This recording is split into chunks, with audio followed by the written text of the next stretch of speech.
ओम नमः शिवाय। मेरे प्यारे शिव भक्तों, हमारे चैनल धर्म कथा संसार में आपका एक बार फिर से हार्दिक स्वागत है। आज हम शिव महापुराण की इस पावन कथा में प्रवेश करेंगे, जहाँ से पवित्र त्र्यंबकेश्वर ज्योतिर्लिंग और पतित पावनी गोदावरी गंगा के अवतरण की भूमिका रची गई थी। यह कथा केवल एक चमत्कार नहीं है, बल्कि यह परीक्षा है एक महान भक्त के धैर्य की। यह परिणाम है महर्षि गौतम की करुणा का, और यह चेतावनी है कि ईर्ष्या कैसे मनुष्य के पुण्य को नष्ट कर देती है। तो आइए अपने मन को शिव चरणों में लगाएं और सूत जी द्वारा ऋषियों को सुनाई गई इस दिव्य कथा का रसपान करें। बहुत पुरानी बात है। दक्षिण दिशा में ब्रह्मागिरी नामक पर्वत पर महर्षि गौतम अपनी धर्मपत्नी अहिल्या के साथ निवास करते थे। वे बड़े ही तपस्वी और शांत स्वभाव के ऋषि थे। उन्होंने वहाँ 10,000 वर्षों तक कठोर तपस्या की थी। लेकिन समय का चक्र घूमा और एक बार पृथ्वी पर घोर संकट आ गया। 100 वर्षों तक वर्षा की एक बूंद भी नहीं गिरी। चारों ओर त्राही त्राही मच गई। सूखा इतना भयानक था कि धरती पर कहीं गीला पत्ता तक नहीं दिखाई देता था। सोचिए भक्तों, जहाँ पानी न हो वहाँ जमीन कैसे बचे। मुनि मनुष्य पशु पक्षी सब अपने प्राण बचाने के लिए दसों दिशाओं में बिखर गए। दूसरों का दुख संतों से देखा नहीं जाता। महर्षि गौतम का हृदय द्रवित हो उठा। उन्होंने जीवों की रक्षा के लिए 6 महीने तक कठोर तपस्या किया और जल के देवता वरुण देव की आराधना की। भक्त की पुकार सुनकर वरुण देव प्रकट हुए। महर्षि गौतम ने उनसे अपने लिए कुछ नहीं मांगा। उन्होंने मांगी तो बस वृष्टि यानी वर्षा, ताकि प्यासे जीवों के प्राण बच सकें। वरुण देव ने कहा, हे महर्षि, देवताओं के विधान के विरुद्ध मैं अभी वर्षा तो नहीं कर सकता, किंतु आपकी इच्छा पूर्ण करने के लिए मैं आपको अक्षय जल प्रदान करता हूँ। आप एक गड्ढा खोदिए। महर्षि गौतम ने तुरंत एक हाथ गहरा गड्ढा खोदा और वरुण देव ने उसे अपने दिव्य जल से भर दिया। वरुण देव ने वरदान दिया कि हे महामुने, यह जल कभी समाप्त नहीं होगा। यह तुम्हारे नाम से तीर्थ बनेगा। यहाँ किए गए दान, तप और श्राद्ध अक्षय होंगे। भक्तों, संतों का स्वभाव ही होता है परोपकार। उस अक्षय जल को पाकर महर्षि गौतम फूले नहीं समाये। उन्होंने उस जल का उपयोग अपने लिए नहीं बल्कि पूरे वन को हरा भरा करने के लिए किया। महर्षि गौतम ने वहाँ धान, जौ और कई प्रकार के अनाज बो दिए। देखते ही देखते वह सूखा वन लहला उठा। भांति भांति के फल फूल और वृक्ष वहाँ उगाए। यह समाचार वायु की तरह फैल गया। जो ऋषि मुनि और पशु पक्षी सूखा पड़ने पर भाग गए थे, वे सब वापस महर्षि गौतम के आश्रम में आकर रहने लगे।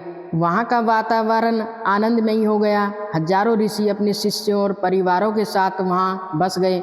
महर्षि गौतम के तपोबल और उस अक्षय जल के प्रभाव से वहाँ अकाल का नामो निशान मिट गया। महर्षि गौतम सभी का आदर सत्कार करते, सबको भोजन जल देते। वे माता पिता की तरह सबकी सेवा में लगे रहते थे। सच्चे संत वही हैं जो दूसरों के दुख को अपना दुख समझें और दूसरे के सुख में सुखी हों। लेकिन संसार की रीति बड़ी विचित्र है। जहाँ पुण्य होता है वहाँ कभी कभी ईर्ष्या भी अपना घर बना लेती है। एक दिन वहाँ रहने वाले अन्य ब्राह्मणों की पत्नियाँ पानी भरने के प्रसंग को लेकर माता अहिल्या से नाराज हो गईं। उन्होंने जाकर अपने पतियों को भड़काया। स्त्रियों के वश में होकर उन ऋषियों की बुद्धि भ्रष्ट हो गई। जिस गौतम ऋषि ने उन्हें अकाल में आश्रय दिया, भोजन दिया, अब वे उसी गौतम का अनिष्ट करने की सोचने लगे। उन्होंने महर्षि गौतम को आश्रम से बाहर निकालने के लिए विघ्नहर्ता गणेश जी की तपस्या शुरू कर दी। गणेश जी तो भक्तों के अधीन हैं। वे प्रकट हुए। ऋषियों ने वरदान मांगा, हे प्रभु, यदि आप प्रसन्न हैं तो ऐसा उपाय कीजिए जिससे हम सब ऋषि मिलकर गौतम को डांट फटकार कर इस आश्रम से बाहर निकाल दें। यह सुनकर गणेश जी ने उन्हें समझाया। वे बोले, ऋषियों, तुम यह उचित नहीं कर रहे हो। बिना अपराध के किसी पर क्रोध करना तुम्हारा ही नाश करेगा। जिसने पहले तुम पर उपकार किया हो, जिसने अकाल के समय तुम्हें जीवन दिया हो, उसे दुख देना कभी हितकारी नहीं हो सकता। गणेश जी ने उन्हें बहुत समझाया कि सज्जन पुरुष दूसरों द्वारा दिए गए दुख को भी सह लेते हैं, लेकिन दूसरों का अहित नहीं करते। उन्होंने कहा, गौतम ने तुम्हें सुख दिया है, उनके साथ छल मत करो। किंतु विनाश काले विपरीत बुद्धि। उन ऋषियों ने गणेश जी की हितकारी बात नहीं मानी और अपनी जिद पर अड़े रहे। अंत में विवश होकर गणेश जी ने कहा, ठीक है, जो तुम चाहते हो मैं वही करूँगा, लेकिन याद रखना इसका परिणाम अच्छा नहीं होगा। और फिर वह दुख घड़ी आ गई। उन दुष्ट ऋषियों को वरदान देने के लिए गणेश जी ने एक अत्यंत दुर्लभ और मरियल गाय का रूप धारण किया। वह गाय कांपती हुई गौतम ऋषि के खेत में जा पहुंची और वहां लगे धान और जौ को चरने लगी। उसी समय देववंश महर्षि गौतम वहां आ गए। वे स्वभाव से ही दयालु थे। उन्होंने गाय को डंडे से नहीं मारा, बल्कि हाथ में मुट्ठी भर तिनके लेकर उसे हाँकने लगे ताकि वह फसल न खाए। लेकिन यह क्या, उन कोमल तिनकों का स्पर्श होते ही वह मायावी गाय पृथ्वी पर गिर पड़ी और ऋषि के देखते ही देखते उसने प्राण त्याग दिए। यह सब एक षड्यंत्र था। झाड़ियों में छिपे हुए वे ईर्ष्यालु ब्राह्मण और उनकी पत्नियां तुरंत बाहर निकल आए और जोर जोर से चिल्लाने लगे, गौतम ने यह क्या कर डाला, हाय गौतम ने गो हत्या कर दी। महर्षि गौतम स्तंभ रह गए। उन्हें विश्वास ही नहीं हुआ।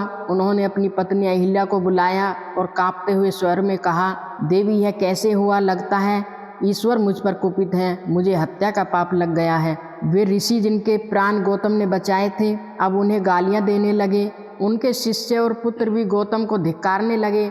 वे बोले, अरे पापी, अब हमें अपना मुंह मत दिखाना। जब तक तुम यहाँ रहोगे हमारे पितर हमारा भोजन स्वीकार नहीं करेंगे। तुम परिवार सहित यहाँ से तुरंत निकल जाओ। इतना ही नहीं, उन कृतज्ञ लोगों ने महर्षि गौतम और माता अहिल्या पर पत्थर बरसाने शुरू कर दिए। जरा सोचिए भक्तों, जिसने अपना सब कुछ देकर दूसरों की सेवा की, उसे ही पत्थर मारे जा रहे थे। लेकिन महर्षि गौतम धैर्य के पर्वत थे। उन्होंने क्रोध नहीं किया। वे हाथ जोड़कर बोले, हे मुनियों, मैं यहाँ से जा रहा हूँ। वे आश्रम छोड़कर एक कोस दूर जाकर एक नई कुटिया बनाकर रहने लगे। लेकिन उन ऋषियों का मन अभी भी नहीं भरा था।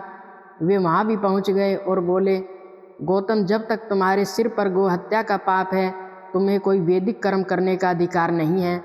महर्षि गौतम ने अत्यंत दीन भाव से उन ऋषियों से पूछा, हे विप्रवरों, आप ही मेरी शुद्धि का उपाय बताएं। मैं क्या करूं जिससे मेरे पाप धुल जाएं। तब उन ऋषियों ने एक अत्यंत कठिन प्रायश्चित बताया। उन्होंने कहा, गौतम, अपने पाप की घोषणा करते हुए 3 बार पूरी पृथ्वी की परिक्रमा करो, फिर लौटकर 1 महीने व्रत करो और इस ब्रह्मगिरी पर्वत की 101 परिक्रमा करो, तब तुम्हारी शुद्धि होगी। या फिर एक और उपाय बताया, गंगा जी को यहाँ से लेकर आओ, उनके जल से स्नान करो और 1 करोड़ पार्थिव शिवलिंग बनाकर महादेव की आराधना करो। फिर गंगा जल से उन शिवलिंगों का अभिषेक करो, तभी तुम्हारा उद्धार होगा। यह असंभव सा कार्य था, लेकिन महर्षि गौतम ने मस्तक झुकाकर कहा, आपकी आज्ञा शिरोधार्य है। उन्होंने अपनी पत्नी अहिल्या के साथ मिलकर पार्थिव शिवलिंग बनाने और तपस्या करने का निश्चय किया। यहीं से आरंभ हुई वह महान तपस्या, जिसके फलस्वरूप साक्षात भगवान शिव को ज्योतिर्लिंग के रूप में प्रकट होना पड़ा। मेरे प्यारे भक्तों, आज की यह कथा हमें यह सिखाती है कि परोपकार का धर्म महर्षि गौतम ने अपनाकर सहकर भी धर्म नहीं छोड़ा। सच्चा भक्त वही है जो निंदा और स्तुति में सामान रहे।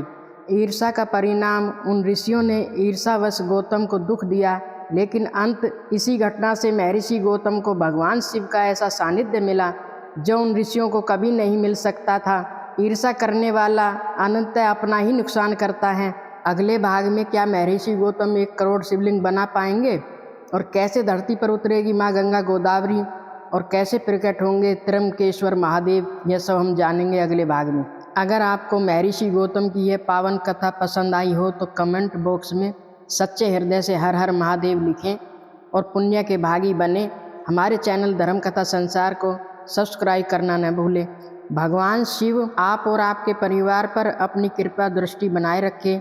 ओम नमः शिवाय। हर हर महादेव।